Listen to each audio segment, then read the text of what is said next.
नमस्कार, पोल पाथ में आपका स्वागत है और मैं हूं प्रतिमा सिंह। आज हम फिर कुछ महत्वपूर्ण प्रश्नों के साथ उपस्थित हुए हैं और हमने 1 सेंचुरी कंप्लीट कर ली है प्रैक्टिस सेट की। और जो लोग नए जुड़े हैं उन्हें बताना चाहूँगी कि डिस्क्रिप्शन में सारे जो है प्लेलिस्ट लगी हुई है कोर्स वीडियोज़ की, डेली प्रैक्टिस वीडियोज़ की और NCERTs की क्वेश्चंस की जो प्रैक्टिस हमने करवाई है उसकी भी।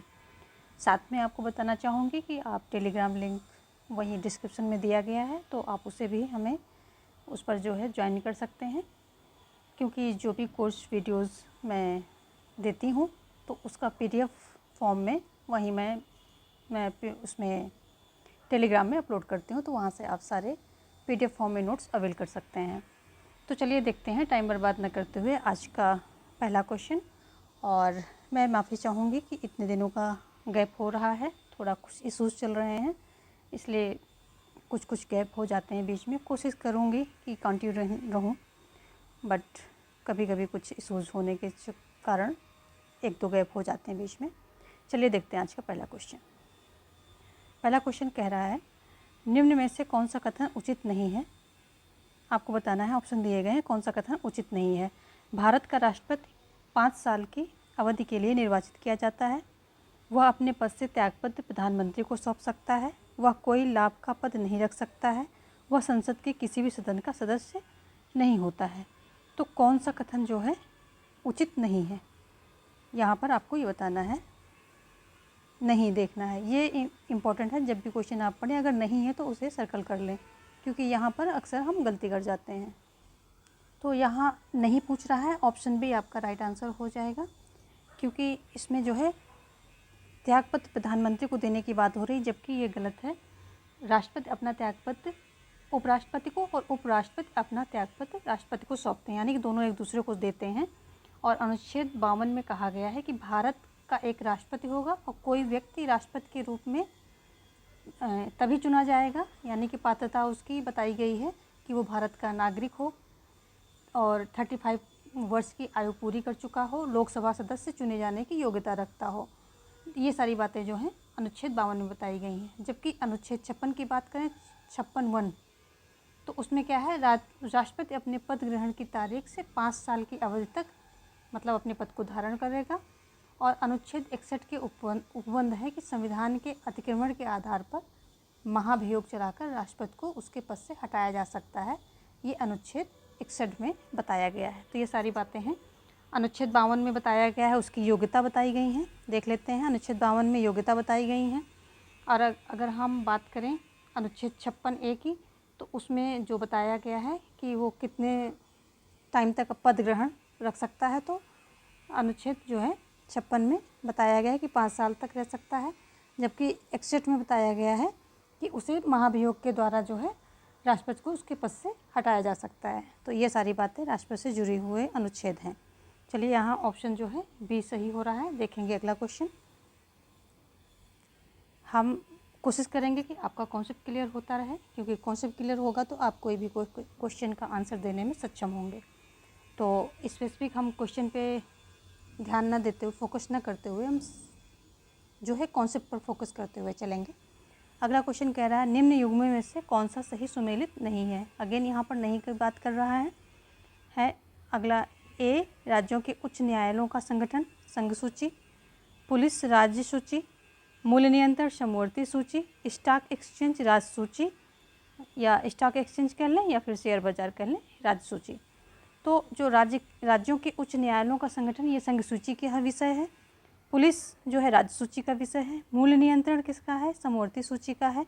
लेकिन जो स्टॉक एक्सचेंज है, या इसको आप जो है शेयर मार्केट कह सकते हैं, तो ये राज्य सूची का विषय न होकर के संघ सूची का विषय है। तो यहाँ पर ऑप्शन जो है डी आपका राइट आंसर हो जाएगा, क्योंकि पूछ रहा है नहीं, कौन सा नहीं है।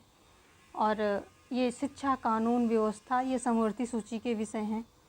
और राज्यों के जो उच्च न्यायालय का संगठन है, ये संघ सूची का विषय है। पुलिस राज्य सूची में आता है। मूल नियंत्रण समवर्ती सूची में आ जाता है।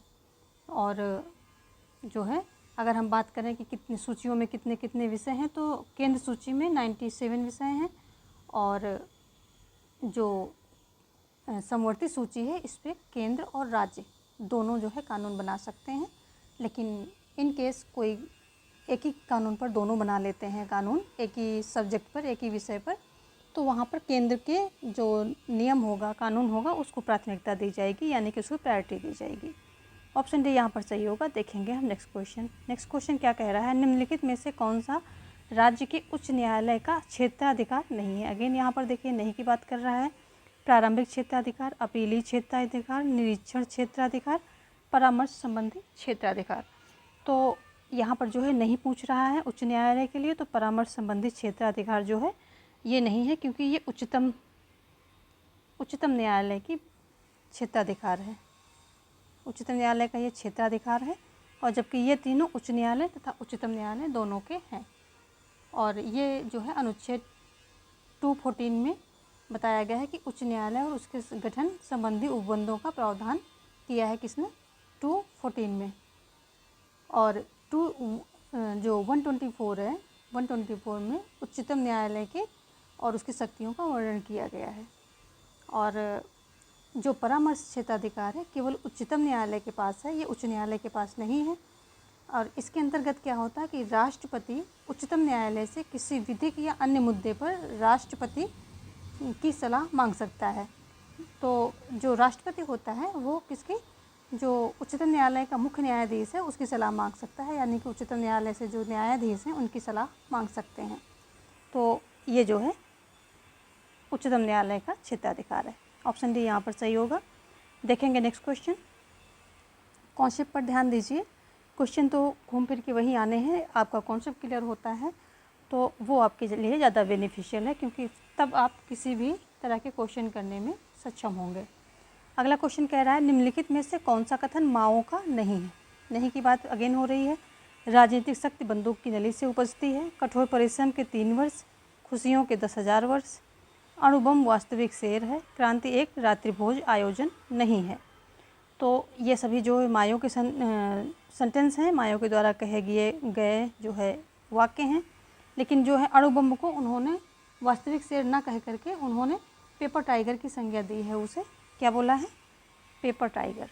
अणुबम को पेपर टाइगर ये बोला है। तो ऑप्शन सी जो है आपका आंसर हो जाएगा, क्योंकि यहाँ पर पूछ रहा है नहीं। अणुबम क्या है, वास्तविक शेर नहीं है, पेपर टाइगर की संज्ञा दी गई इसको, किसने, माओ ने। आगे देखेंगे। बजट पारित की निम्नलिखित अवस्थाओं का उचित क्रम क्या है। उचित क्रम यानी कि ऑर्डर जो है आपका, सीक्वेंस आपको बताना है किसके, बजट पारित की करने का। अनुदान मांगों पर मतदान, साधारण वाद विवाद, या वित्त बिल, या विनियोग बिल। ये 4 जो हैं क्रम हैं, इनको सही क्रम में लगाना है। तो जो है अगर हम बात करें कि वित्त विधेयक जो होता है प्रत्येक वर्ष सदन में बजट पेश किए जाने के तुरंत बाद लोकसभा में पेश किया जाता है। जब सदन में बजट पेश किए जाने के तुरंत बाद ये लोकसभा में पेश किया जाता है, और इसमें आने वाले वर्ष के सब वित्तीय प्रस्ताव शामिल होते हैं। और बजट पर दो लेवल पर चर्चा होती है। एक होती है सामान्य चर्चा, और उसके बाद जो है विस्तार में चर्चा होती है, उसे बोलते हैं अनुदानों की मांगों पर चर्चा। तो जो सबसे पहले क्या होता है कि वित्त बिल जो है लाया जाता है, फिर उस पर साधारण वाद विवाद होता है, और उसके बाद क्या होता है कि अनुदान की मांगों पर इसमें विस्तार पर चर्चा होती है कि कौन कौन से अनुदान मांगे जा रहे हैं। इस पर विस्तार पर चर्चा होती है, कितनी ज़रूरत है, क्या रिक्वायरमेंट है, कितना देना सकता है, कितना सरकार अफोर्ड कर सकती है, इन सब चीज़ों पर जो है इसमें विस्तार पर चर्चा होती है। तो सबसे पहला हमारा ये हो गया, फिर दूसरा ये हो गया, तीसरा ये हो गया, ये हो गई सारी बातें। और जो ये अनुदानों की मांगों पर चर्चा जो होती है, प्रत्येक मंत्रालय के लिए प्रस्तावित अनुदानों के लिए अलग मांगे रखी जाती हैं। तो जितने मंत्रालय होते हैं इनके लिए अलग मांगे रखी जाती हैं। अब हम बात कर लेते हैं विनियोग विधेयक की। तो इसकी बात कर लेते हैं। विनियोग विधेयक क्या है, जो भारत के संचित निधि से कोई धन बिना संसद की विधि के नहीं निकाला जा सकता है, और वित्त विधेयक पेश किए जाने के 75 दिनों के भीतर संसद के द्वारा पास किया जाना आवश्यक होता है, नहीं तो ये बिल फिर जो है वैलिड नहीं रह जाता है। और 75 दिनों के अंदर पास हो जाए और राष्ट्रपति की अनुमति प्राप्त हो जाना, ये दोनों ही आवश्यक है। तो हमारा क्या हो गया, तीसरा तीसरा दूसरा, तीसरा दूसरा पहला, तीसरा दूसरा पहला, उसके बाद फिर चौथा।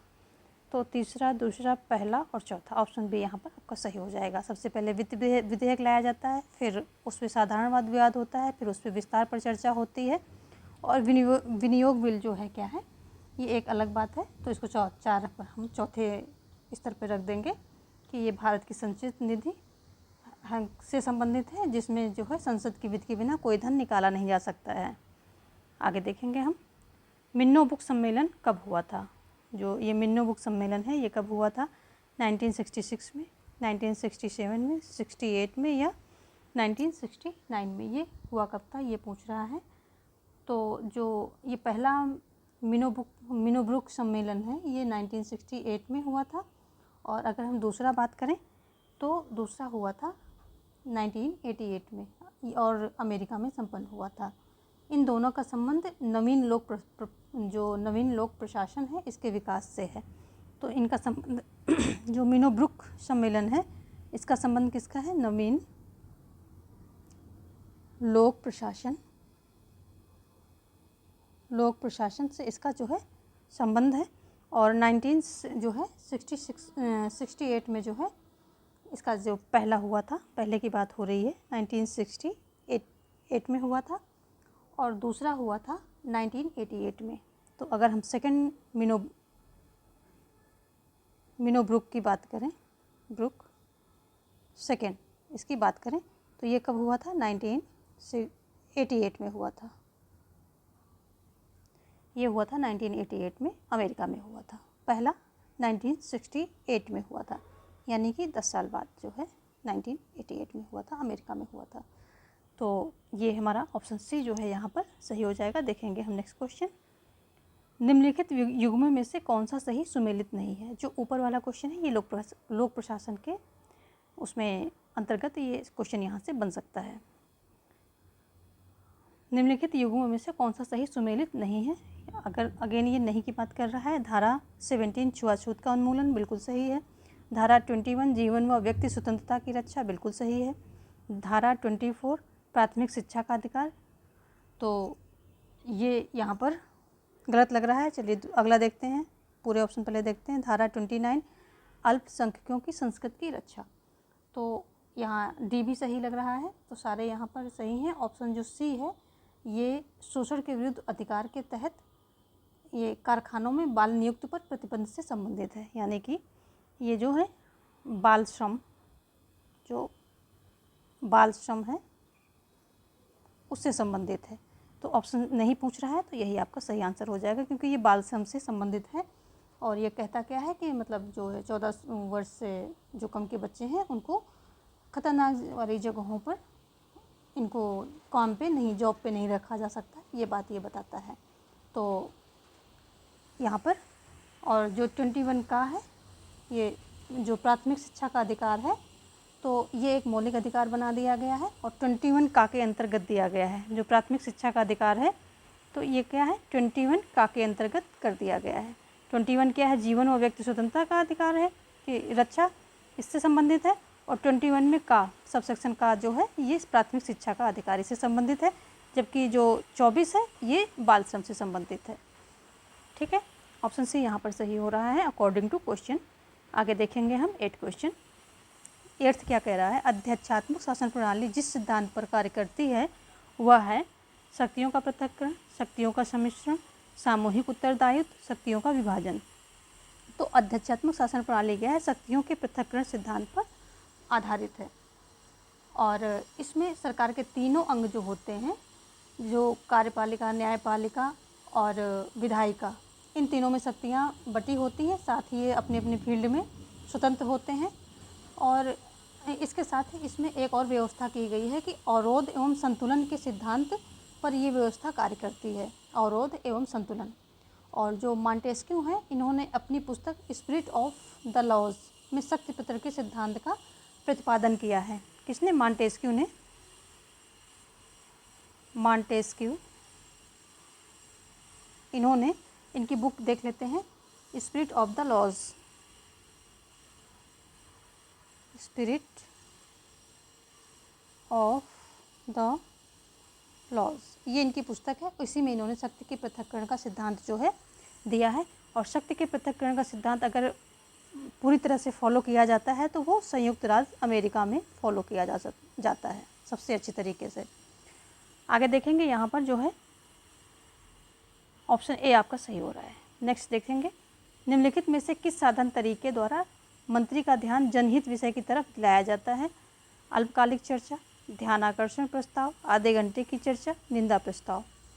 तो ये इसमें दोनों ही हैं, अल्पकालिक चर्चा और ध्यानाकर्षण प्रस्ताव। तो ये दोनों ही, लेकिन जो ध्यानाकर्षण प्रस्ताव है ये ज़्यादा एक्यूरेट है, क्योंकि यहाँ पर दोनों ऑप्शन हैं। तो हमें फिर क्या होता है कि जो ज़्यादा वैलिड है या ज़्यादा एक्यूरेट है या जिसका प्रभाव ज़्यादा है उस पर फिर हमें ध्यान देना पड़ता है। तो हम बी ऑप्शन चूज कर लेंगे यहाँ पर। और वैसे ये भी है, साथ में ये भी है, अल्पकालिक चर्चा भी जो है क्या ध्यान जो जनहित विषय की तरफ ध्यान खींचता है किसका? मंत्रियों का। तो ये प्रावधान जो हमारे यहाँ किए गए हैं। ऑप्शन बी यहाँ पर सही होगा। देखेंगे हम नेक्स्ट क्वेश्चन। नेक्स्ट क्वेश्चन कह रहा है, निम्न में से किस समिति में संसद के दोनों सदनों के प्रतिनिधि नहीं होते हैं? कौन सी समिति है जिसमें दोनों सदनों के प्रतिनिधि नहीं होते? किसी एक ही सदन के, कहने का मतलब इसका ये है कि दोनों सदनों के सदस्य ना हो करके किसी एक सदन के सदस्य उस समिति में होते हों। तो कौन सी है? अनुमान समिति, सार्वजनिक लोक लेखा समिति, या सार्वजनिक उद्यमों के लिए समिति, या अधीनस्थ व्यवस्थापन समिति। तो यहाँ जो अनुमान समिति है ये ऑप्शन ए आपका सही हो जाएगा, क्योंकि अनुमान समिति क्या है, इसमें सारे लोकसभा के सदस्य होते हैं और ये क्या करते हैं, अनुमान लगाते हैं बजट का जो खर्चा होता है, क्या उसका मतलब कैसे उसका किया जाए। ये जो बजटीय अनुमान होते हैं तो इन बजट के लिए अनुमान लगाती है ये। तो ये इसमें सिर्फ, क्योंकि ये लोकसभा से संबंधित है तो ये इसमें सिर्फ लोकसभा के ही सदस्य होते हैं। जबकि बजटीय अनुमानों की जांच कौन करती है? प्राक्कलन समिति करती है। तो उसमें दोनों सदनों के सदस्य होते हैं। और जो ये अधीनस्थ व्यवस्थापन है, सार्वजनिक उद्यमों के लिए समिति है और लोक लेखा समिति है, इन सभी में दोनों सदनों के सदस्य होते हैं। और जो लोक लेखा समिति है ये सरकार के राजस्व जो व्यय की जांच होती है वो करती है। क्या करती है? जो सरकार के राजस्व यानी कि जो वो धन का व्यय करती है, राजस्व व्यय, इसकी जांच करती है। और इस समिति में टोटल 22 सदस्य होते हैं। कितने होते हैं? 22 सदस्य होते हैं। और 15 लोकसभा से होते हैं। कितने? 15 लोकसभा से होते हैं। और इसमें 7 जो हैं राज्यसभा से होते हैं, 7 राज्यसभा से होते हैं। तो ऐसे इसका इस तरह से गठन होता है। ऑप्शन ए यहाँ पर सही हो जाएगा, अनुमान समिति। इसमें बजट के लिए अनुमान लगाया जाता है और सिर्फ ये, क्योंकि लोकसभा का ये अधिकार क्षेत्र है तो लोकसभा के ही सदस्य इसमें सिर्फ होते हैं। और इसकी जांच जो है प्राक्कलन समिति करती है। जो ये अनुमान लगाती है उसकी जांच, अनुमान सही है या नहीं सही है, उसको प्राक्कलन समिति जो है उसकी करती है। देखेंगे नेक्स्ट क्वेश्चन हम। निम्नलिखित समितियों में से किस समिति ने यह स्वीकार किया कि राजनीतिज्ञों, लोक सेवकों और अपराधियों के मध्य संबंध हैं? वोहरा समिति, संथानम समिति, नरसिम्हन समिति, कृपलानी समिति। तो कौन सी, ये 4 समितियाँ आपके सामने हैं, इनमें से आपको चूज करना है कि किस समिति ने राजनीतिक, लोक सेवक और अपराधियों के बीच संबंध माना है कि इनके बीच में संबंध होते हैं। तो ऑप्शन ए यहाँ पर आपका सही हो जाएगा, वोहरा समिति। ये 1993 में जो है गठित हुई थी और इसके अध्यक्ष कौन थे? ये पूर्व गृह सचिव NM वोहरा थे। NM वोहरा थे। कौन थे?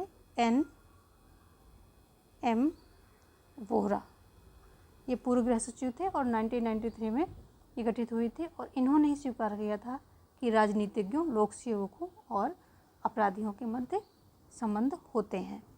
तो और इनके वोहरा जो टाइटल है, उप टाइटल, इसी पर इनका वोहरा समिति नाम पड़ गया। देखेंगे हम नेक्स्ट क्वेश्चन। यह कथन किसका है कि साधन ही आखिर सब कुछ है? जैसा साधन होगा वैसा ही साध्य होगा। साधन व साध्य के मध्य कोई विभाजन रेखा नहीं है। नेहरू, मार्क्स, तिलक, गांधी जी। तो जो गांधी जी का मानना है कि जैसा साधन होगा वैसा ही साध्य होगा, यानी कि जैसा आप बीज डालोगे वैसा ही फल निकलेगा, वैसा ही पौधा निकलेगा। आप अगर बबूल बोओगे तो वहाँ से आम नहीं होने वाले हैं, ऐसा इनका मानना था। और कहते थे कि जो साधन की पवित्रता अनिवार्य है और जैसे हमारे साधन हैं वैसा ही परिणाम भी होगा। जबकि मैकियावली जो हैं इनके विपरीत थे और वो मानते थे कि साध्य पर नज़र रखनी चाहिए, यानी कि साध्य जो है उस पर फोकस होना चाहिए। साधन तो सदैव पवित्र समझे जाते हैं, अगर साध्य हासिल हो गया तो साधन पवित्र अपने आप समझे जाएंगे। और गांधी जी की अवधारणा में नैतिकता विहीन राजनीति जो है केवल व्यक्ति को अधोपतन और जो यानी कि अधोपतन की ओर ले जाती है, ऐसा इनका मानना था गांधी जी का। और ये इनका मानना था कि ऐसी राजनीति से जो नैतिकता विहीन है उसमें मनुष्य या मनुष्य के समाज का किसी का भी फायदा है नहीं, ऐसा इनका मानना था। ऑप्शन डी यहाँ पर सही हो जाएगा। मैकियावली इसके अपोजिट है, वो ध्यान रखना। और मैकियावली की पुस्तक की बात करें तो प्रिंस इनकी पुस्तक है, प्रिंस इनकी पुस्तक है। और इसी में इन्होंने व्याघ्र लोमड़ी नीति का जो है सुझाव दिया है राजा के लिए, कि राजा का काम है कि साध्य को हासिल करना, साधन अपने आप पवित्र हो जाते हैं और राजा को साम दाम दंड भेद सारे अपना लेने चाहिए अपनी राज्य की सुरक्षा के लिए। कोई नैतिकता फॉलो करने की ज़रूरत नहीं है और उसका कोई धर्म नहीं होता है। और अगर जनता ऐसे बस में ना आए तो जो है धर्म का सहारा लेना चाहिए, क्योंकि धर्म के सामने लोग थोड़ा सा विवश हो जाते हैं, अपंग जैसे हो जाते हैं। तो उन्होंने ये भी बात कही थी, यानी कुछ भी आप अपनाइए, राज्य की सुरक्षा मोस्ट इम्पॉर्टेंट है। ये मैकियावली प्रिंस का है और गांधी जी इसके अपोजिट थे, ये नैतिकता की बात करते थे। आगे देखेंगे, भारत में पंचायती राज संस्थाओं में निर्वाचन का प्रबंधन करता है कौन है? राज्य का चुनाव आयोग, भारत का चुनाव आयोग, राज्य सरकार, केंद्र सरकार।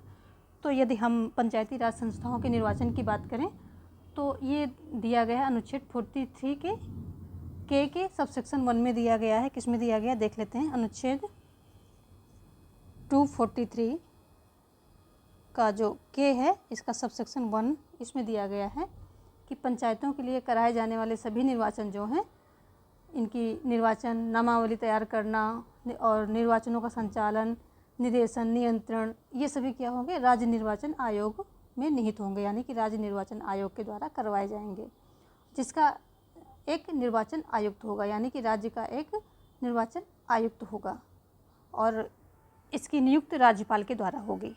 तो राज्य चुनाव आयोग इस अनुच्छेद में इसकी बात की गई है और एक निर्वाचन आयुक्त होगा, इसमें एक निर्वाचन आयुक्त होगा। सिर्फ क्वेश्चन पे मत रहिए, आगे भी आसपास की भी फैक्ट देखते रहिए। दूसरा क्या है इसमें पॉइंट, पहला पॉइंट, दूसरा तीसरा पॉइंट है कि राज्यपाल इसकी नियुक्त करेगा। कौन करेगा? राज्यपाल। राज्यपाल के द्वारा इसकी नियुक्ति की जाएगी। तो ये 3 पॉइंट इसमें मेन इम्पॉर्टेंट है और ठीक है, ऑप्शन ए यहाँ पर जो है सही हो जाएगा। राज्य चुनाव आयोग, इसका प्रावधान किया गया है पंचायती राज के निर्वाचन के लिए, जो ये होते हैं चुनाव वगैरह होते हैं इसके लिए। नेक्स्ट देखेंगे, सरकारिया आयोग किसके संबंधों पर पुनर्विचार करने के लिए नियुक्त किया गया था? किसके संबंधों पर? राष्ट्रपति, प्रधानमंत्री, विधानपालिका और कार्यपालिका, कार्यपालिका और न्यायपालिका, केंद्र और राज्य। यहाँ पर ऑप्शन डी सही हो जाएगा। आप सभी को पता है, प्रिपरेशन कर रहे हैं, बहुत ही ईजी क्वेश्चन है। फिर भी ऐसे क्वेश्चन जो बार बार पूछे जाते हैं, ये बहुत ही मतलब कहते हैं ना कि बिल्कुल हॉट टाइप क्वेश्चन है, जो कि हर बार आने की संभावना होती है। तो इसमें जो है भारत एक क्या है, संघात्मक प्रकृति का देश है और इसमें क्या होता है कि समय समय पर केंद्र और राज्यों के बीच जो संबंध होते हैं उनके समायोजन की मांग उठती रहती है, यानी कि उनके बीच में संबंध कैसे होने चाहिए, क्या कमियां हैं, क्या खूबियां हैं, किन खामियों को दूर करना चाहिए, ऐसी मांगें उठती रहती हैं। और 1983 में जो है RS सरकारिया थे, इनके नेतृत्व में पंजाब में अकालियों के आंदोलन से उत्पन्न हुए हिंसक परिस्थितियों में केंद्र राज्य संबंधों पर विचार करने के लिए सरकारिया आयोग की स्थापना की गई थी। और इसके अगर हम अन्य और 2 सदस्यों की बात करें तो एस शिवरामन थे और एस आर शरण थे। तो एक तो जो है सरकारिया थे, इन्हीं के नाम पर जो है सरकारिया आयोग पड़ा। तो कौन थे? R S Sarkaria, R S Sarkaria ये थे। अगर हम अन्य 2 की बात करें तो एस शिवरामन, एस शिवरामन ये सदस्य थे और दूसरे थे एस आर शरण, एस आर शरण ये सारे इसके सदस्य थे। और सरकारिया आयोग जो है केंद्र संबंधियों से संबंधित है। आगे देखेंगे, किस प्रधानमंत्री की सरकार लोकसभा में बहस के दौरान एक मत से गिरी? मोरारजी देसाई, चरण सिंह, अटल बिहारी वाजपेयी, बीपी सिंह। इसकी तो जो अटल बिहारी वाजपेयी, ये ऑप्शन से यहाँ पर सही हो जाएगा। अटल बिहारी वाजपेयी की सरकार जो थी वो जो है 1999 में ये गिर गई थी। किसके? बसपा के विरोध के कारण एक मत से गिर गई थी। और अगेन जब चुनाव होता है तो ये अटल जी ही प्रधानमंत्री बनते हैं और 2004 तक जो है ये सरकार चली थी। तो अटल बिहारी वाजपेयी एक मत से गिरी थी बसपा के जो विरोध के द्वारा, और अगेन ये सरकार बनती है, जब चुनाव होते हैं तो बनती है और अटल बिहारी वाजपेयी इसके प्रधानमंत्री बनते हैं। 2004 तक ये सरकार चलती है। ठीक है, ऑप्शन से यहाँ पर सही हो जाएगा। आगे देखेंगे हम, निम्न में से किस संविधान संशोधन के द्वारा राष्ट्रपति को मंत्रिपरिषद की सलाह मानने के लिए बाध्य कर दिया है? किस संशोधन द्वारा? ये बहुत ही इम्पोर्टेंट क्वेश्चन है और आप लोग अब बिल्कुल जो है कंफर्ट जोन से बाहर आ जाइए। बिल्कुल भी आपको सक्सेस चाहिए तो रातों की नींद, दिल का चैन हराम करना होगा, अपने हाथों हराम कर दो। तपस्या, अब आपकी ये तपस्या है और पूरा फोकस होकर के पढ़ाई में लग जाओ। ठीक है, ऑप्शन देख लेते हैं, 42nd, 44th, 45th या 46th। तो संवैधानिक किसके द्वारा, कौन सा संविधान का संशोधन था जिसके द्वारा राष्ट्रपति को मंत्रिपरिषद की सलाह मानने के लिए बाध्य किया गया था? तो ये 42nd आपातकाल के दौरान ये कब हुआ था? ये हुआ था 1976 के द्वारा हुआ था। 75 में आपातकाल लगा था और 1976 में ये संशोधन होता है। 1976 ये भी देख लीजिए, ये संशोधन होता है और इसी में जो है मंत्रिमंडल की सलाह मानने के लिए राष्ट्रपति को बाध्य कर दिया गया था। और अगेन जो है 44th में संविधान संशोधन किया गया। जब जनता दल की सरकार आई थी तो उसने जो है 44th संविधान संशोधन किया था और कहा था कि जो है एक बार जो है किसी विधेयक को एक बार सदन में विचार करने के लिए राष्ट्रपति लौटा सकता है। तो इसको जो है इसकी शक्तियों को संतुलित किया था तो 44th संशोधन में। तो दोनों ही इसी से रिलेटेड है। एक में इसकी शक्तियों को पूरी तरह से बाधित कर दिया गया और एक में इसको संतुलित किया गया कि ठीक है, एक बार वो विचार करने के लिए राष्ट्रपति लौटा सकता है। ये दोनों ही इम्पोर्टेंट है। देखते हैं अगला क्वेश्चन। ऑप्शन दिया आपको मैंने, हाँ यस, ऑप्शन ए यानी कि 42nd अमेंडमेंट जो है इससे रिलेटेड है।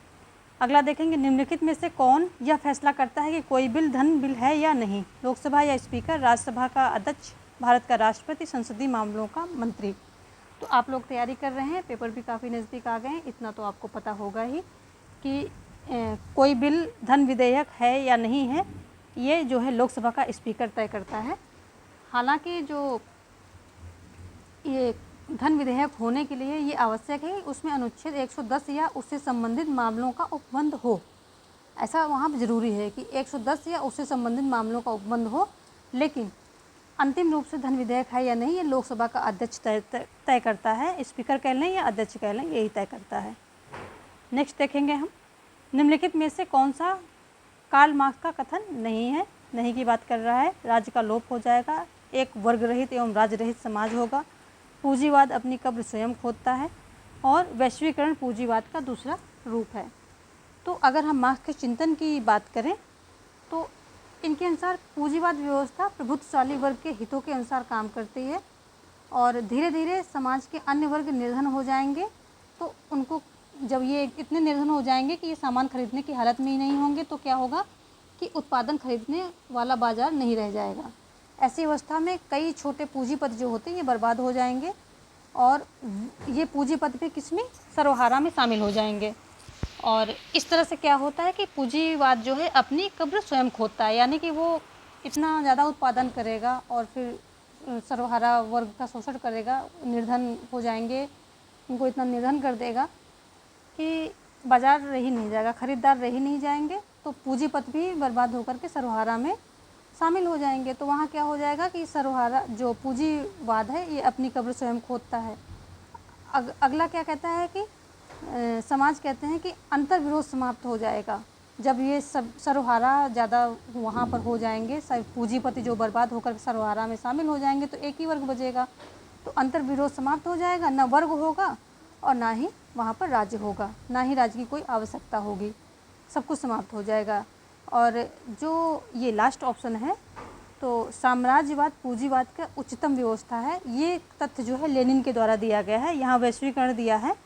लेनिन कहते हैं कि साम्राज्यवाद जो है पूंजीवाद का जो है क्या है, ये मतलब चरम अवस्था है। साम्राज्यवाद पूंजीवाद की चरम अवस्था है, उच्चतम अवस्था है, ये लेनिन के द्वारा कहा गया है। और यहाँ पर पूछ रहा है कि मार्क्स से संबंधित कौन सा संबंधित नहीं है, तो वैश्वीकरण पूंजीवाद का दूसरा रूप है, ये जो है मार्क्स से संबंधित नहीं है। लेकिन हाँ, इससे मिलता जुलता जो है साम्राज्यवाद पूंजीवाद की उच्चतम अवस्था है, लेनिन। लिख लेते हैं, साम्राज्यवाद पूंजीवाद की उच्चतम अवस्था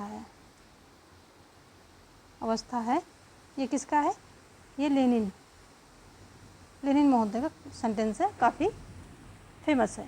देखेंगे हम यहाँ ऑप्शन डी जो है ये मार्क्स से संबंधित नहीं है, यही हमारा आंसर हो जाएगा।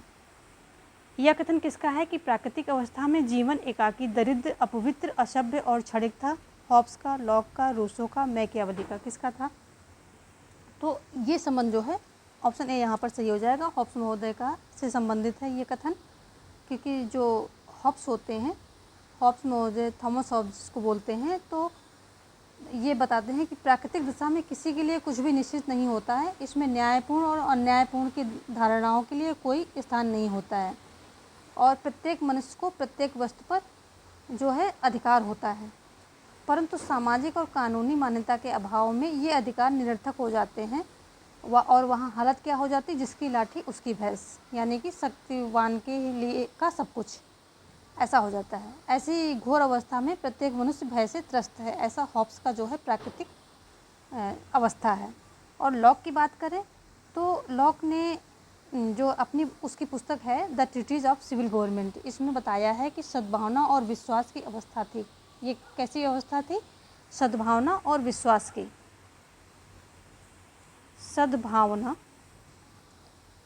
और विश्वास की ये अवस्था थी।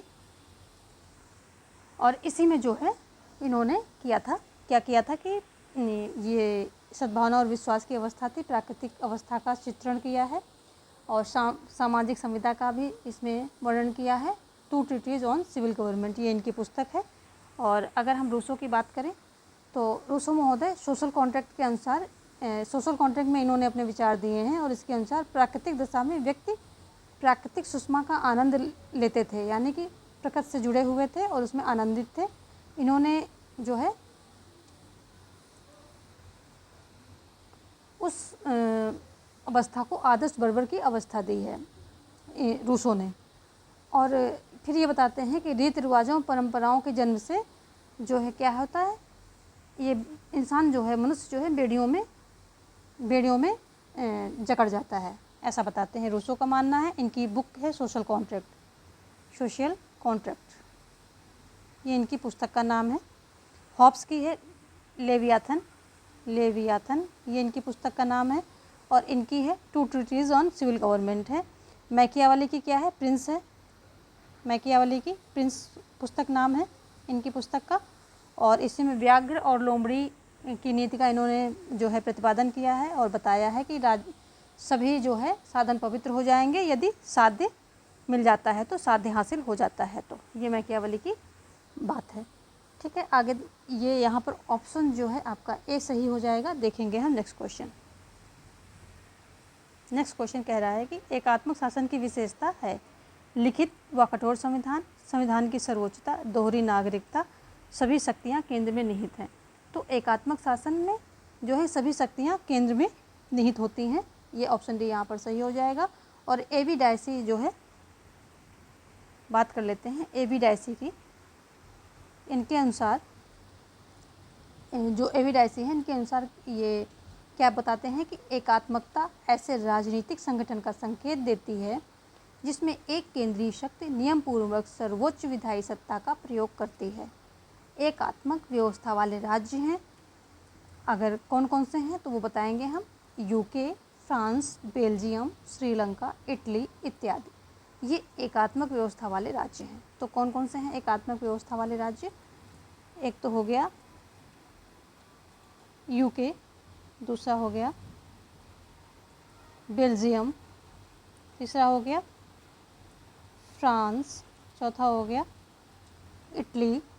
तो कौन कौन से हमने बताए?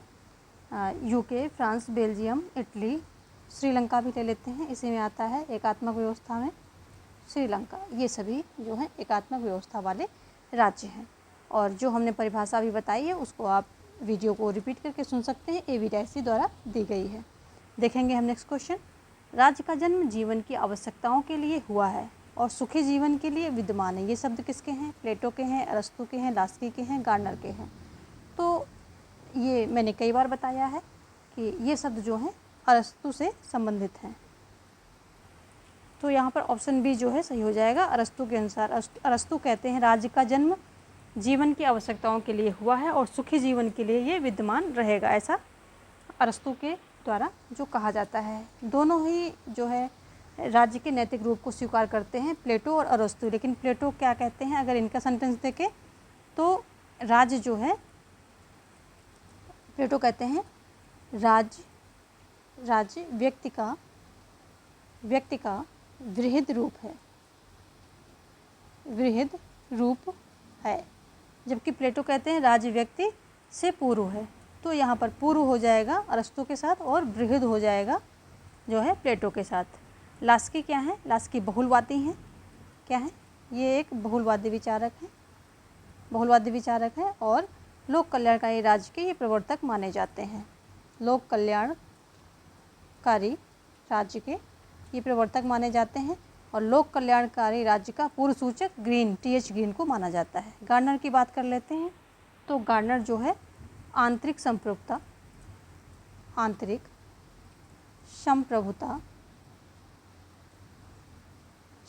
के जनक माने जाते हैं। संप्रभुता के जनक कौन माने जाते हैं? गार्नर। ठीक है, ऑप्शन बी जो है आपका सही हो रहा है अकॉर्डिंग टू क्वेश्चन।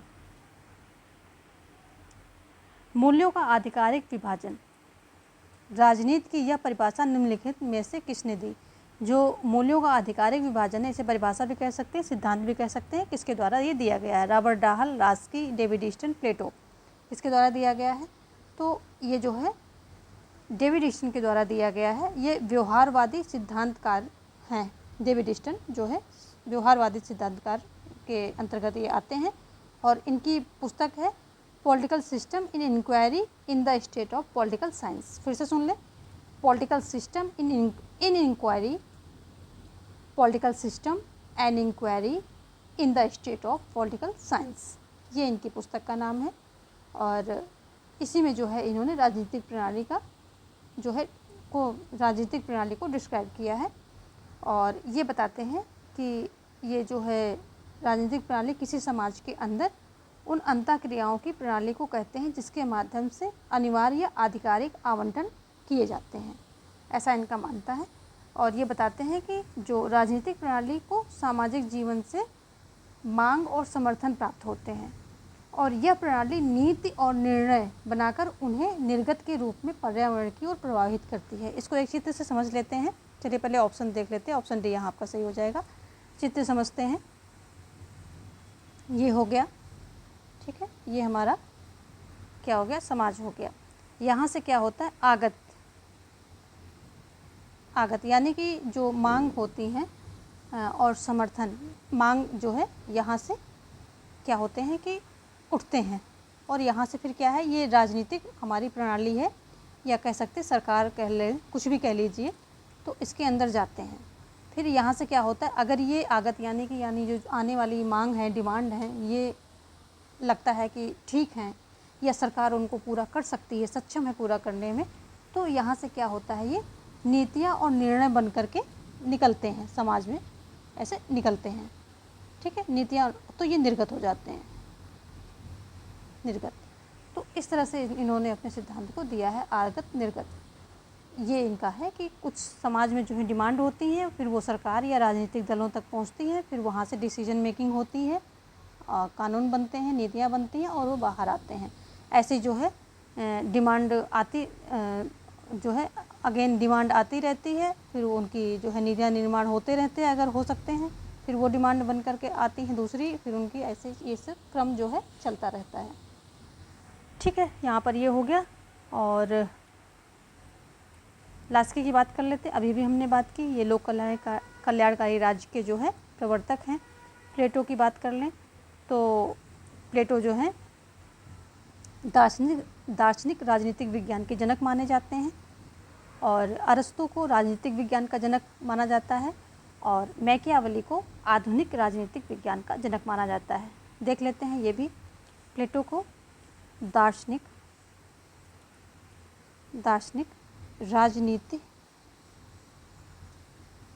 राजनीति विज्ञान का जनक मानते हैं, है ना। फिर अरस्तु को राजनीति विज्ञान का जनक मानते हैं। मैकियावेली की बात करें, मैकियावेली इनकी बात करें तो इनको आधुनिक राजनीति विज्ञान का जनक मानते हैं। तो ये तीनों देखिए जनक के रूप में जाने जाते हैं। थोड़ा सा डिफरेंस है, इसलिए एक साथ मैंने बता दिया। राइटिंग समझ में आए तो आप हमारे जो ओरल हम बोल रहे हैं उससे जो है समझने की कोशिश कीजिए। ठीक है, और अब चलते हैं हम नेक्स्ट क्वेश्चन। यहाँ ऑप्शन दे दिया है हमने। अगला क्वेश्चन कह रहा है, निम्नलिखित में से कौन न्यू इंडिया नामक पुस्तक के लेखक हैं? Durgadas, RC. Majumdar, Annie Besant, Madan Mohan Malviya. कौन है? तो जो है एनी बेसेंट हैं। यही जो है न्यू इंडिया, और जैसे एक तो ये न्यू इंडिया है, एक इनका और है कॉमनवेल्थ। ये पत्र पत्रिकाएँ पुस्तक के रूप में इन्हें जो है इन्होंने न्यू इंडिया और कॉमनवेल्थ, ये जो इन्होंने पुस्तक, और दो तरह के पुस्तक और पत्र इन्होंने निकाले थे, एनी बेसेंट के द्वारा निकले हैं। और एनी बेसेंट एक आयरिश महिला थी। कौन सी महिला थी? ये आयरिश। और भारत में ये क्या करने आई थी? ये एक आयरिश महिला थी, और भारत में जो है जो थियोसॉफिकल सोसाइटी के अध्यक्ष पद पर जो है यहाँ काम करने आई थी।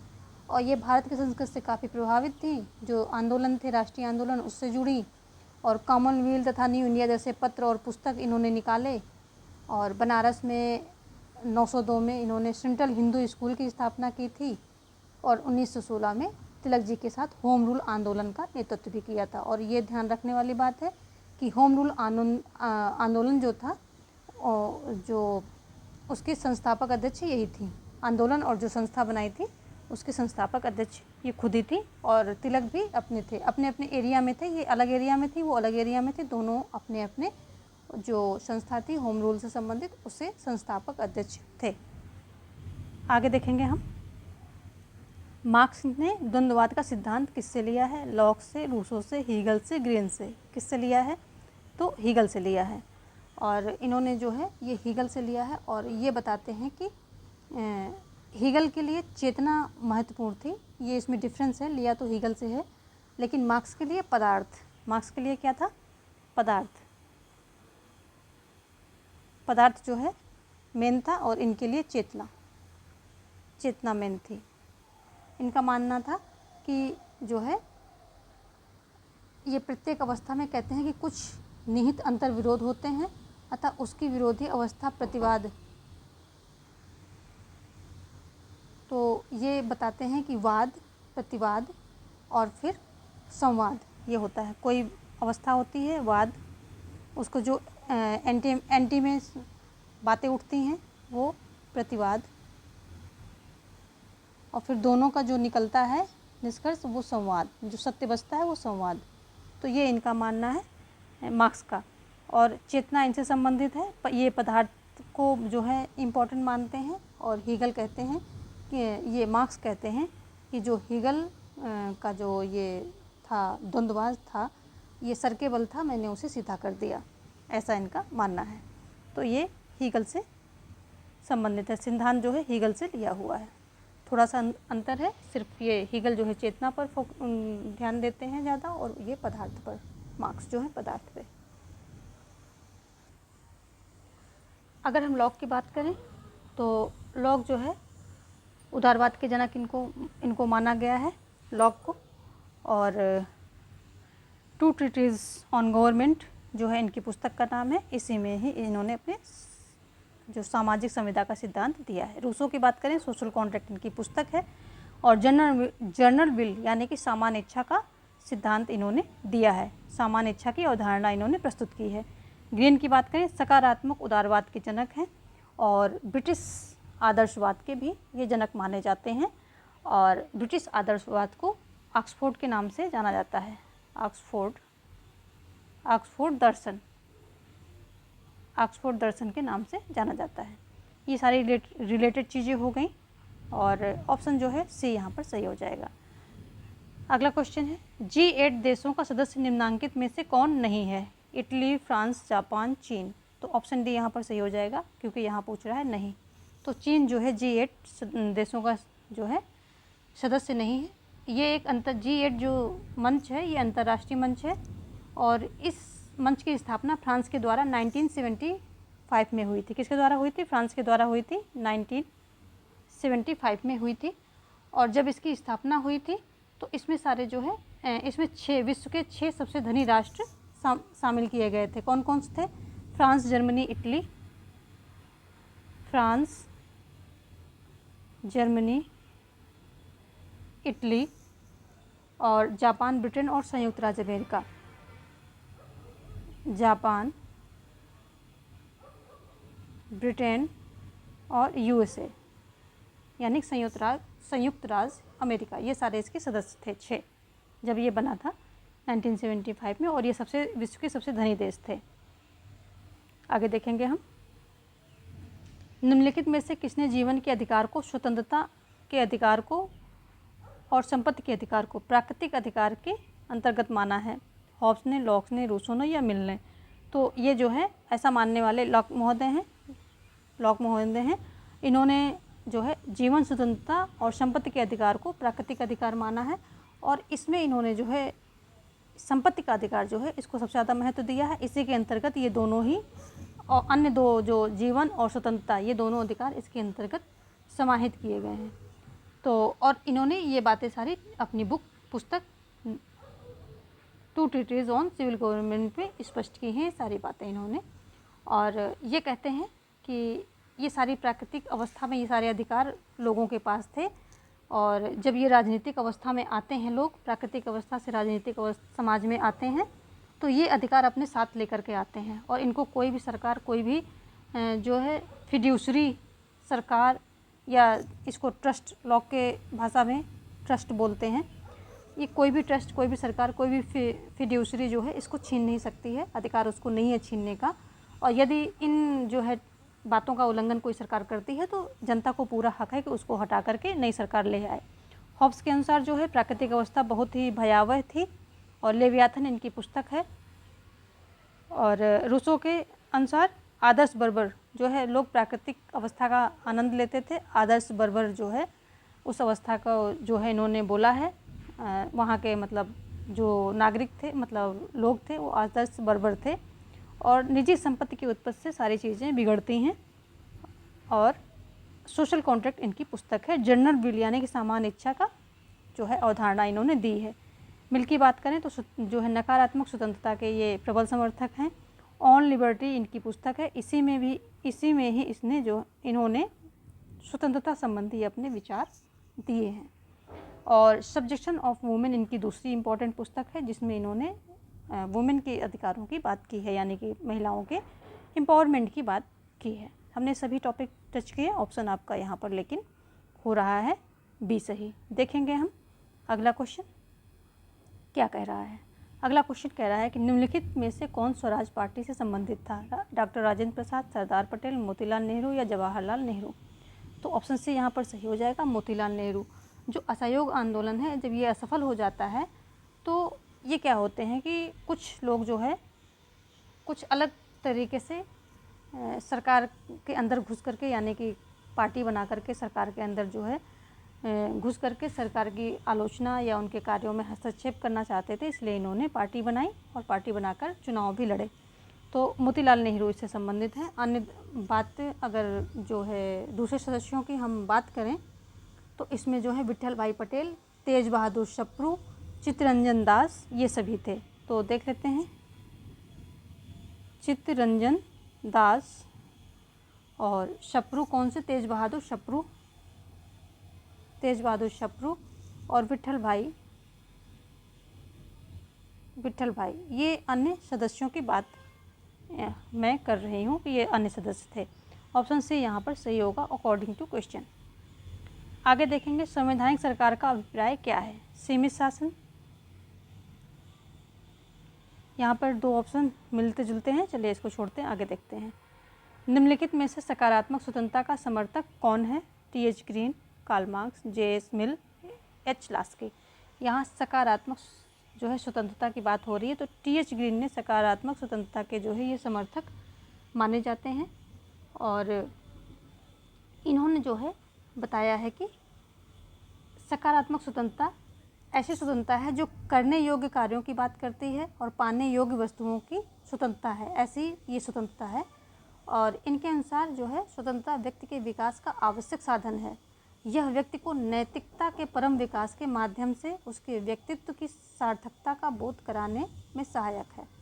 और जबकि हम अगर जे.एस. मिल की बात करें तो स्वतंत्रता में विभेद करते हुए इन्होंने दो प्रकार के भेद किए हैं। कौन कौन से? परपरक स्वतंत्रता, अर्थात व्यक्ति का ऐसे कार्य जिसका प्रभाव दूसरे लोगों पर पड़ता है, और स्वपरक स्वतंत्रता जिसका प्रभाव केवल अपने तक ही सीमित होता है। तो मिल के अनुसार है व्यक्ति का को अपने से संबंध, जो अपने लिए कार्य जिसका फर्क प्रभाव सिर्फ अपने का ऊपर पड़ता है, तो उसमें पूर्ण स्वतंत्रता दी जानी चाहिए और इन मामलों में समाज का कोई हस्तक्षेप नहीं होना चाहिए। तो मिल के अनुसार स्वपरक स्वतंत्रता है, इसमें समाज का हस्तक्षेप नहीं होता है। दूसरा है अन्य परक स्वतंत्रता, इसमें समाज जो है हस्तक्षेप कर सकता है अगर व्यक्ति कुछ ऐसे वैसे काम करता है। ठीक है, तो और टी.एच. ग्रीन की बात हमने कर ली, ऑप्शन ए आपका सही है। एच. लास्की जो हैं सकारात्मक लोक कल्याणकारी राज्य के समर्थक हैं, प्रवर्तक हैं। इनकी पुस्तक का नाम बात करें तो ए ग्रामर ऑफ पॉलिटिक्स इनकी पुस्तक का नाम है। ठीक है, कार्ल मार्क्स की बात करें तो दास कैपिटल, ये सब इनकी पुस्तक हैं और इन्होंने जो है साम्यवादी समाज की जो है संकल्पना की है। देखेंगे हम नेक्स्ट क्वेश्चन। अब नेक्स्ट क्वेश्चन कह रहा है कि निम्नलिखित में से यह विचार किसका है कि समानता अप्राकृतिक एवं अवांछनीय है? ये किसका है? प्लेटो, अरस्तु, गांधी या लास्की? किसका ये कथन है कि समानता अप्राकृतिक एवं अवांछनीय है? तो ऑप्शन जो है बी यहाँ पर सही हो जाएगा, क्योंकि अरस्तु ने समानों में समानता तथा असमानों में असमानता की बात की है। उनके अनुसार जो है पूर्ण अंकगणितीय समानता संभव नहीं है और जो है ये बताते हैं कि कुछ लोगों में दासत्व तो होता है, यानी कि उनकी प्रकृति जो है दास टाइप की होती है, वो जो है नेतृत्व करने के काबिल नहीं होते हैं, वो जन्म से ही दास प्रवृत्ति के होते हैं। और जिस प्रकार प्रकृति में प्रत्येक, ये अरस्तु मानते हैं कि जिस प्रकार जो है प्रकृति में प्रत्येक निम्न वस्तु, यानी कि जो नीचे लेवल की वस्तु है, उच्चतर द्वारा शासित होती है, उसी प्रकार दासों को भी स्वामी के सानिध्य में रहकर अच्छे गुणों के अर्जन करना चाहिए। और स्वामी अगर दास उनके काम करता रहेगा तो स्वामी को समय मिलेगा कि वो कुछ अच्छे काम कर सके, जो कि सामाजिक और राज्य कार्य के कार्यों में भाग ले सके और समाज के कार्यों को में अपना सहयोग कर सके। उससे जो है मालिक को ज़्यादा समय मिलेगा। और दास क्या करेगा कि दास मालिक के कार्य करेगा और प्लस उससे सद्गुणों को अर्जित करेगा, तो सद्गुणों को सीखेगा, ऐसा अरस्तु का मानना है। तो क्या कहते हैं कि समानता अप्राकृतिक एवं अवांछनीय है, यानी कि इनका मानना है जन्म से कुछ व्यक्ति जो है अच्छे गुणों, नेतृत्व और प्रभावशाली व्यक्तित्व लेकर पैदा होते हैं, कुछ दास चित्त के होते हैं, तो समानता हो ही नहीं सकती है। ठीक है। और प्लेटो क्या बोलते हैं कि राज्य जो है व्यक्ति से पूर्व है। लास्ट की लोक कल्याणकारी राज्य के जो है समर्थक माने जाते हैं, यानी कि प्रवर्तक माने जाते हैं, समर्थक भी प्रवर्तक हैं, बहुलवादी हैं। और गांधी ने राजनीति में जो है नैतिकता का समावेश जरूरी समझा है और ये ट्रस्टीशिप के सिद्धांत को फॉलो करते हैं, यानी कि निजी संपत्ति और सार्वजनिक उपयोग की बात करते हैं। ये आगे देखेंगे हम। संसदीय सरकार में मंत्रियों की नियुक्ति की जाती है राज्य के मुखिया द्वारा अपनी मनमर्जी से, सरकार के मुखिया द्वारा, विधान पालिका द्वारा, सरकार के मुखिया की सिफारिश पर राज्य के मुखिया द्वारा। तो यहाँ पर भी जो है ऑप्शन जो है आपका डी सही हो जाएगा कि संसदीय सरकार में जो है नाम मात्र के कार्यकारी और वास्तविक कार्यपालिका, कार्यकारी कह सकते हैं, दो प्रकार की होती हैं।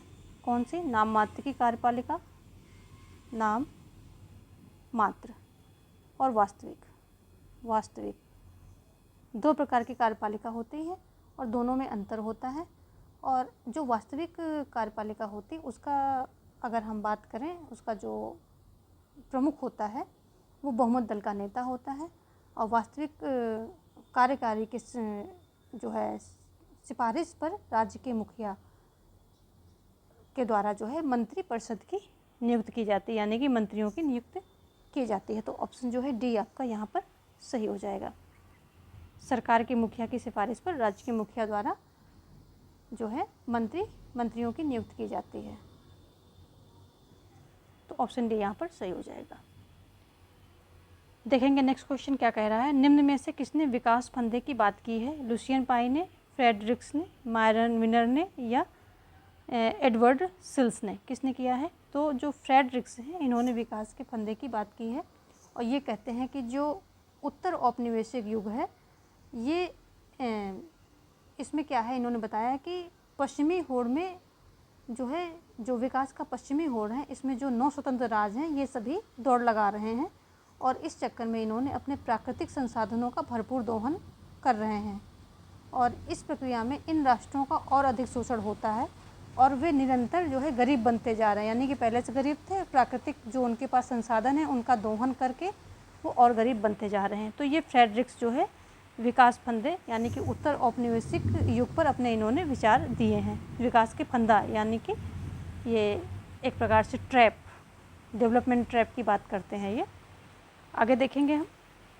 संसदीय सरकार में प्रधानमंत्री और मंत्रिपरिषद पद पर रह सकते हैं जब तक राज्याध्यक्ष का विश्वास प्राप्त है, जब तक मतदाताओं का विश्वास प्राप्त है, जब तक मतदाताओं को किए हुए वायदे पूरे करते हैं, जब तक विधान पालिका के निम्न सदन का विश्वास प्राप्त है।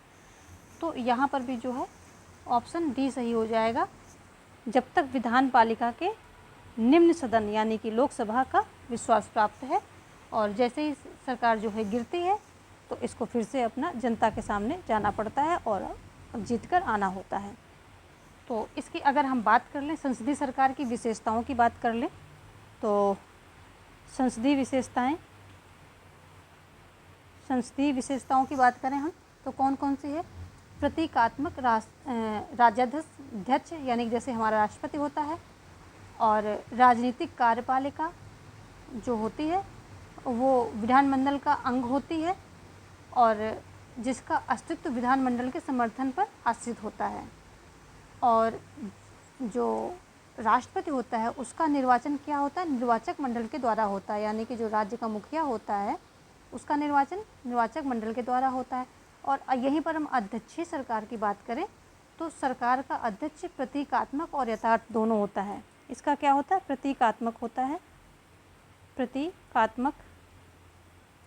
और अगर अध्यक्षात्मक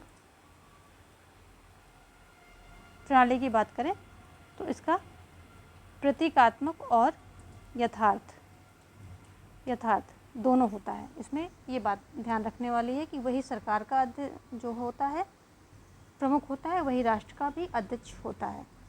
तो और दूसरी इसकी विशेषता है अध्यक्षात्मक की, कि राष्ट्रपति का चुनाव विधानमंडल नहीं करता है, बल्कि जो है ये पूरा निर्वाचक मंडल ही करता है, यानी कि जो पूरी जनता जो है कुछ निर्वाचक मंडल बनाती है और निर्वाचक मंडल ये काम करता है। और विधानमंडल को भंग करने का अधिकार नहीं होता, यानी कि ये अपना पूरा जो है कार्यकाल जो है पूरा कार्यकाल पर जो है कार्य करती है। और जो इसके मंत्रिमंडल के सदस्य होते हैं ये इसकी अपनी पसंद के होते हैं, जो राष्ट्राध्यक्ष होता है उसके पसंद के होते हैं। तो ये सारी विशेषताएं हैं अध्यक्षात्मक की और संसदीय की। मैंने ओरली बताया है और इसको जो है आप वीडियो को पॉज करके रिपीट करके सुने और नोट्स बना लें। यदि कहीं कोई कन्फ्यूजन है तो कमेंट सेक्शन में आप कमेंट देंगे तो उसका मैं आंसर दूंगी, यदि आपको कोई डाउट है तो। आगे हम देखेंगे, यहाँ पर ऑप्शन डी सही हो जाएगा। लुसियन पाई के अनुसार राजनीतिक विकास के तत्व हैं कौन कौन से? सहभागिता, एकता और औद्योगिकरण, राजनीतिक एकीकरण, सहभागिता और राष्ट्रीय कल्याण, राजनीतिक एकीकरण, आर्थिक विकास और राष्ट्रीय कल्याण, समानता, क्षमता और विभिन्नीकरण। तो ऑप्शन जो है डी यहाँ पर सही हो जाएगा। जो लुसियन पाई के अनुसार यही विशेषताएं हैं, विकास के तत्व हैं। और जो जेम्स एस कोलमैन तथा लुसियन पाई, इन दोनों ने क्या किया था कि political culture and political development में कहा था कि आधुनिक व्यवस्था और राज्य और समाज की समस्याओं को सुलझाने में अधिक कार्यकुशल सिद्ध होती है। और इन्होंने 3 मुख्य लक्षण बताए थे। समानता का मतलब है कि ऐसा परिवर्तन जिसके अंतर्गत परंपरागत समाज के लोग आधुनिक समाज में नागरिकों का दर्जा प्राप्त करते हैं। तो जो समानता क्या है? समानता में जो परंपरागत समाज के लोग होते हैं वो आधुनिक समाज में क्या है? नागरिक का दर्जा पाते हैं, नागरिक का दर्जा इनको मिल जाता है समानता में। और हम क्षमता की बात करें तो सार्वजनिक मामलों के प्रबंध, विवाद के नियंत्रण और जनसाधारण है उनकी नई नई मांगों का सामना करने के लिए राजनीतिक प्रणाली की क्षमता बढ़ जाती है। तो अगर क्षमता की बात करें, इसको एक शब्द में समझें तो जो राजनीतिक प्रणाली होती है, इसकी राजनीतिक प्रणाली इसकी जो है क्षमता बढ़ जाती है लोगों की नई नई डिमांड को सामना करने में, प्रबंध करने में, विवादों का नियंत्रण करने में, इन सब चीज़ों में। तो ये हो गई, पहला हो गया समानता, दूसरा हो गया क्षमता, और तीसरे की बात कर लें अगर हम तो तीसरा हो गया विभेदीकरण या विभिन्नीकरण, जो भी आप कहें दोनों एक ही बात है, विभेदीकरण। तो इसमें क्या है कि राजनीतिक प्रणाली के विशिष्ट कृत्यों को संपन्न करने के लिए भिन्न भिन्न और विशिष्ट संरचनाएं उभर कर आती हैं और उसमें भाग लेने वाली संस्थाओं और संगठनों में परस्पर संयोजन भी बढ़ जाता है। तो ये सारी बातें हैं कि विभेदीकरण में यानी कि भिन्न भिन्न संस्थाएं, संरचनाएं उभर कर आती हैं। तो ये सारी बातें जो हैं, यहाँ पर संरचनाओं संगठनों की बात हो रही है, संरचनाओं और संगठनों की बात हो रही है। तो ये ऑप्शन जो है डी है सही, आपका सही ऑप्शन जो है जेम्स एस कोलमैन और लुसियन पाई के द्वारा ये दिया गया है। आगे देखेंगे, द्विसदनात्मक मुख्य विशेषता है संसदात्मक व्यवस्था की, अध्यक्षात्मक की, संघात्मक की, एकात्मक की। तो आप प्रिपरेशन कर रहे हैं तो आपको ये क्वेश्चन अच्छी तरह से पता होगा कि ये जो है संघात्मक व्यवस्था की जो है विशेषता है। और संघात्मक व्यवस्था में प्रायः जो द्वितीय सदन होता है वो जो इकाइयाँ होती हैं यानी कि जो राज्य होते हैं किसी कंट्री के, तो उनके विशेष हितों को प्रतिनिधित्व करने के लिए बनाया जाता है। जैसे कि संयुक्त राज्य अमेरिका में सीनेट विश्व का सबसे शक्तिशाली द्वितीय सदन है। और यहाँ पर क्या है, संयुक्त राज्य अमेरिका में राज्यों के समान रूप से 2-2 प्रतिनिधि लिए जाते हैं, चाहे राज्य छोटा हो या बड़ा हो, सभी राज्यों से समान इनका प्रतिनिधित्व दिया जाता है, यानी कि 2-2 हर राज्य से आते हैं। जबकि कनाडा के संविधान में अंग्रेजी भाषी और फ्रेंच भाषी राज्यों को मिलाकर संघ की स्थापना की गई है। अगर इसी तरह हम भारत की बात करें तो भारत के उसमें द्वितीय सदन राज्यसभा के नाम से जाना जाता है। और यहाँ क्या होता है कि राज्य के आकार के अनुसार प्रतिनिधित्व प्राप्त होता है। यानी कि जैसा राज्य का आकार है उसी रेशियो में जनसंख्या के रेशियो में वहाँ से जो है सदस्य चुनकर आते हैं। जैसे पूर्वोत्तर के राज्यों से एक एक सीट इनको प्राप्त है, तो अगर हम यूपी की बात करें तो यहाँ 31 सदस्य चुनकर पहुँचते हैं राज्यसभा में। सबसे ज़्यादा जो है यहीं से पहुँचते हैं, 31 सदस्य यहाँ से पहुँचते हैं। और अगर इनकी हम बात करें कि इनकी संरचना कैसे, तो हर दूसरे वर्ष 1/3 सदस्य रिटायर हो जाते हैं और इनका कार्यकाल होता है 6 वर्ष का। तो ये राज्यसभा के बारे में कुछ फैक्ट हैं। तो जो हर दूसरे वर्ष क्या होता है कि जो है वहाँ से 1/3 सदस्य रिटायर हो जाते हैं। हर दूसरे वर्ष 1/3 सदस्य रिटायर हो जाते हैं। और कार्यकाल की बात करें तो ये होता है 6 वर्ष का, 6 वर्ष इनका कार्यकाल होता है। और ये ऑप्शन से यहाँ पर सही हो जाएगा। ये सारी जो है विशेषताएं हमने संघात्मक जो प्रणाली है, व्यवस्था है, इसकी बताई हैं। और राज्य में जो हमारे भारत में राज्यसभा जो है द्वितीय सदन के नाम से जाना जाता है, जो सभी राज्यों का प्रतिनिधित्व करता है, सभी राज्यों के हितों की बात करता है। आगे देखेंगे हम। संसदात्मक व्यवस्था में निम्न सदन के प्रति प्रधानमंत्री की जवाबदेही है। क्या है? प्रत्यक्ष और निरंतर, अप्रत्यक्ष, कभी कभी, केवल निम्न सदन की बैठकों के दौरान। तो संसदात्मक व्यवस्था है, इसमें निम्न सदन यानी कि अगर हम भारत के परिप्रेक्ष्य में देखें तो लोकसभा, तो निम्न सदन, उच्च सदन क्या है? राज्यसभा है, निम्न सदन लोकसभा है। तो इसमें प्रधानमंत्री की जवाबदेही क्या होती है? प्रत्यक्ष एंड निरंतर होती है। कैसे होती है? क्योंकि ये जो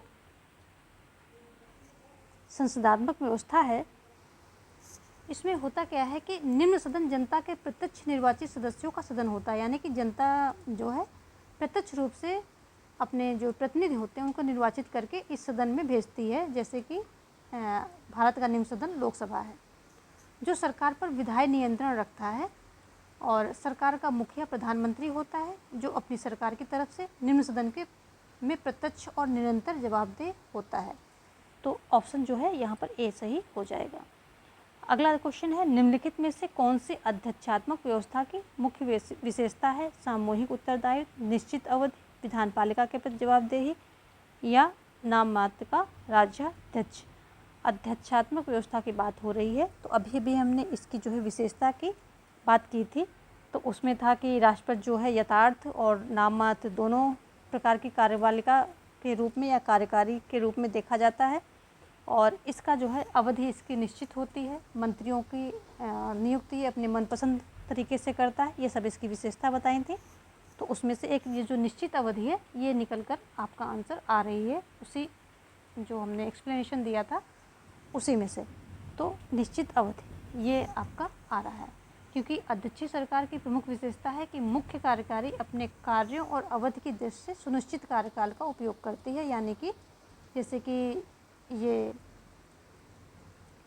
अमेरिका में है, तो अमेरिका में क्या होता है कि 4 साल के लिए राष्ट्रपति चुना गया है, तो 4 साल तक वो पूरा अपना कार्यकाल पूरा करेगा, कुछ भी हो जाए कार्यकाल अपना पूरा करेगा। हाँ, अगर उसके कार्य अच्छे नहीं होते हैं तो ठीक है, वो 4 साल बाद जब फिर से चुनाव में जाएगा तो हार जाएगा, जनता उसको नहीं चुनेगी। लेकिन 4 साल के लिए चुन लिया गया है तो वो कुछ भी करे, अपना कार्यकाल जो है पूरा करेगा, यानी कि निश्चित अवधि होती है वो।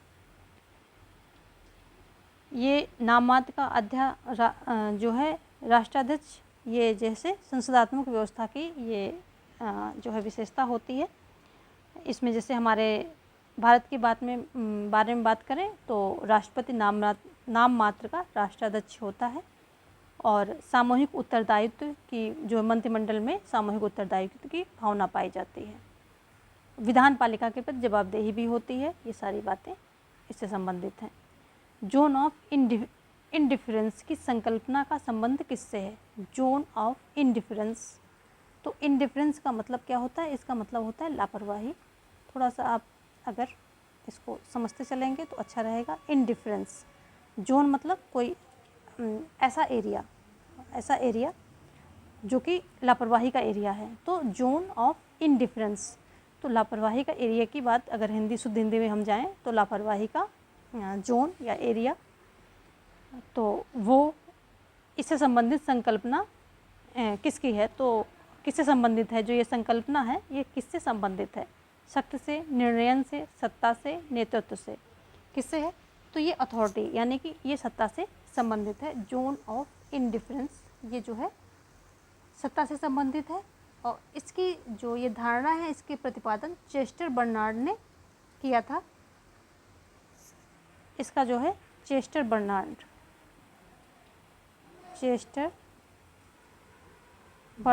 इन्होंने जो है इसको किया था। तो ऑप्शन जो है यहाँ पर सी सही हो रहा है। देखेंगे हम अगला क्वेश्चन कह रहा है कि मैक्स वेबर के नौकरशाही के सिद्धांत की निम्नलिखित में से कौन सी विशेषता नहीं है। पद सोपान, कार्य विभाजन, पदोन्नति, शासक के प्रति वचनबद्धता।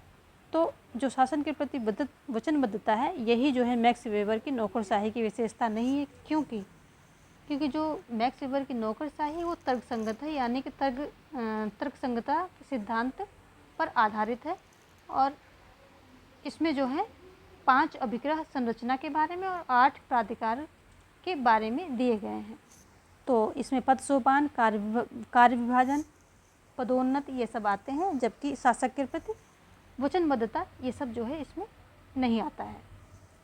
ठीक है, आगे हम देखेंगे निम्नलिखित में से कौन सा राजनीतिक दल का कार्य नहीं है। यहाँ भी नहीं पूछ रहा है। तो राजनीतिक समाजीकरण, लोगों के व्यवहार को नियंत्रित करना, हित स्वरूपीकरण, हित सामूहिकरण।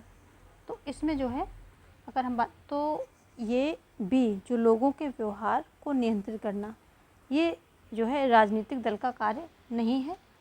और अगर हम राजनीतिक दलों के कार्य की बात करें कौन कौन से इनके कार्य हैं, तो ये है लोकतंत्र का रक्षक है, जनमत में ये सहायक होता है, सरकार पर इसका अंकुश होता है, और वर्ग हितों की अनदेखी करता है। सिर्फ मतलब एक ही वर्ग के हितों की अनदेखी करता है, ये मतलब ऑल टोटल जो है सभी का देखता है और अपना हित भी ये उसमें रखता है।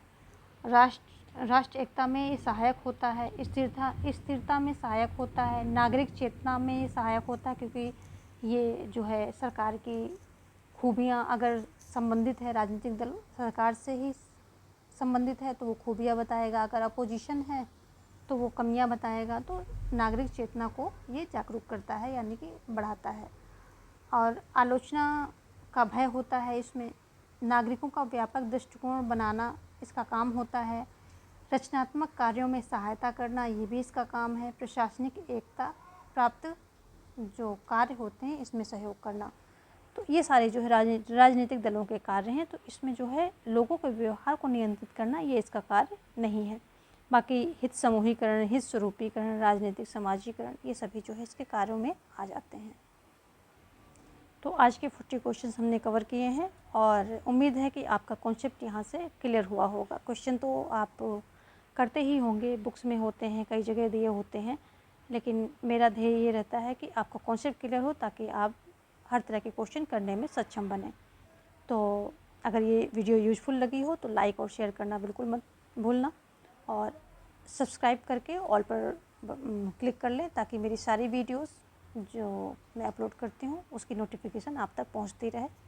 क्योंकि मैं कभी भी कोई भी वीडियो जैसे ही मुझे टाइम मिलता है वीडियो बनाकर मैं अपलोड कर देती हूँ। तो आप नोटिफिकेशन पाने के लिए ऑल पर क्लिक कर लें। धन्यवाद। मिलते हैं कुछ और प्रश्नों के साथ।